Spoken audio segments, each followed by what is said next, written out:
ചില നോട്ടങ്ങൾ മുനയുള്ളതാണ്. എന്താണ് ഈ കണ്ണേറ് അഥവാ ദൃഷ്ടിദോഷം? വെറും വിശ്വാസമോ അതോ അതിനു പിന്നിൽ വല്ലതുമുണ്ടോ?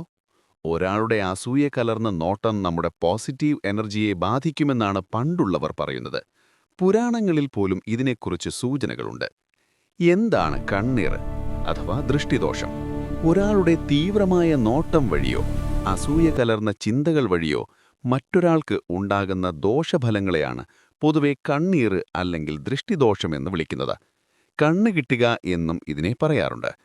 മറ്റൊരാളുടെ ഐശ്വര്യത്തിലോ സൗന്ദര്യത്തിലോ വിജയത്തിലോ തോന്നുന്ന അമിതമായ വിസ്മയമോ അസൂയയോ നെഗറ്റീവ് ഊർജമായി മാറി ബാധിക്കുന്നു എന്നതാണ് ഇതിനു പിന്നിലെ വിശ്വാസം. ഹിന്ദു പുരാണങ്ങളിലും വിശ്വാസങ്ങളിലും ഹിന്ദു ധർമ്മശാസ്ത്രങ്ങളിലും ദൃഷ്ടിദോഷത്തെക്കുറിച്ച് പരാമർശങ്ങളുണ്ട്. ദൃഷ്ടിബാധ ഒരു ഊർജം. പുരാണങ്ങൾ പ്രകാരം മനുഷ്യ ശരീരം പ്രസരിപ്പിക്കുന്ന ഊർജം കണ്ണുകളിലൂടെ പുറത്തേക്ക് വരുന്നു. മോശം ചിന്തകളോടെയുള്ള നോട്ടം ഈ ഊർജത്തെ ദോഷകരമാക്കി മാറ്റുന്നു. ശ്രീമദ് ഭാഗവതത്തിൽ ഭഗവാൻ ശ്രീകൃഷ്ണൻ ജനിച്ചപ്പോൾ പൂതനയുൾപ്പെടെയുള്ള രാക്ഷസന്മാരുടെ ദൃഷ്ടി ഏൽക്കാതിരിക്കാൻ യശോദയും ഗോപികമാരും രക്ഷാകർമ്മങ്ങൾ ചെയ്തിരുന്നതായി പറയപ്പെടുന്നു. ദൃഷ്ടി പരിഹാരങ്ങൾ: വീടുകൾക്ക് മുന്നിൽ കരിമ്പാവയെ വയ്ക്കുക, കുഞ്ഞുങ്ങളുടെ കവിളിൽ കറുത്ത പൊട്ടു തൊടുക, വീടിന് മുന്നിൽ പപ്പായയോ കുമ്മളങ്ങയോ കെട്ടിത്തൂകുക തുടങ്ങിയവയെല്ലാം ദൃഷ്ടിദോഷം തടയാനുള്ള മാർഗങ്ങളായി ആചാരങ്ങളിൽ പണ്ടേ നിലനിൽക്കുന്നു. ദൃഷ്ടിദോഷം ബാധിച്ചാൽ ലക്ഷണങ്ങൾ: വിശ്വാസങ്ങൾ അനുസരിച്ച് ദൃഷ്ടിദോഷമേറ്റാൽ താഴെ പറയുന്നവ സംഭവിക്കാം. 1. കാരണമില്ലാത്ത തളർച്ചയും ക്ഷീണവും. 2. ബിസിനസ്സിലോ ജോലിയിലോ പെട്ടെന്നുണ്ടാകുന്ന തടസ്സങ്ങൾ. 3. കുഞ്ഞുങ്ങൾ നിർത്താതെ കരയുക.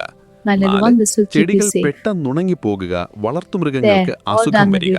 പരിഹാരമാർഗങ്ങൾ: നമ്മുടെ നാട്ടിൽ പ്രചാരത്തിലുള്ള ചില സാധാരണ പരിഹാരങ്ങൾ. 1. ഉപ്പും മുളകും ഉഴിയുക. കണ്ണേറ്, വിഷേറ്, നാവേറ് എന്നിവയെല്ലാം നീങ്ങിപ്പോകട്ടെ എന്ന് പ്രാർത്ഥിച്ചുകൊണ്ട് ഉപ്പും മുളകും തലയ്ക്ക് ചുറ്റും 3 തവണ ഉഴിഞ്ഞ് അടുപ്പിലിടുക എന്ന പണ്ടുകാലം മുതലുള്ള രീതിയാണ്.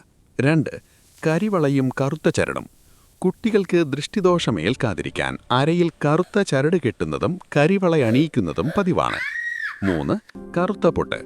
കുഞ്ഞുങ്ങളെ ദൃഷ്ടിയിൽ നിന്ന് രക്ഷിക്കാൻ നെറ്റിയിലോ കവിളിലോ ചെവിയുടെ പുറകിലോ കറുത്ത പൊട്ട് തൊടുക. 4. കർപ്പൂരം ഒഴിയുക. വീടിന്റെ പടിക്കൽ കർപ്പൂരം കത്തിച്ച് ഉഴിഞ്ഞ് ദൃഷ്ടി നീക്കാറുണ്ട്. 3. തിരി ഒഴിയുക. മഞ്ഞൾ പുരട്ടിയ തിരി കത്തിച്ചുഴിഞ്ഞു കളയുന്ന രീതിയും നിലവിലുണ്ട്. 4. ദൃഷ്ടിദോഷം മാറാൻ ലളിതമായ മന്ത്രം. ശ്രീകൃഷ്ണനെ ധ്യാനിച്ചുകൊണ്ട് ഈ മന്ത്രം ജപിക്കാവുന്നതാണ്. ഓം നമോ ഭഗവതേ വാസുദേവായ, അല്ലെങ്കിൽ ഓം കൃഷ്ണായ വാസുദേവായ, ഹരേ പരമാത്മനെ, പ്രണതക്ലേശനാശായ ഗോവിന്ദായ നമോ നമഃ. പ്രാർത്ഥനയോടൊപ്പം